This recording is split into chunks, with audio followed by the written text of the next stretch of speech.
بسم اللہ الرحمن الرحیم۔ قیامت کی 3 نشانیاں۔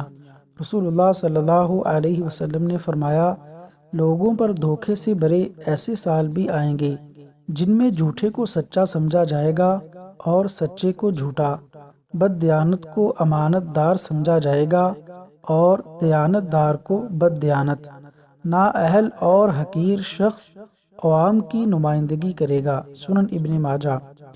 حدیث نمبر 2، رسول اللہ صلی اللہ علیہ وسلم نے فرمایا کہ قیامت قائم نہیں ہوگی یہاں تک کہ میری امت کے کچھ قبائل مشرکین سے مل جائیں گے اور وہ بتوں کو پوجا کریں گے۔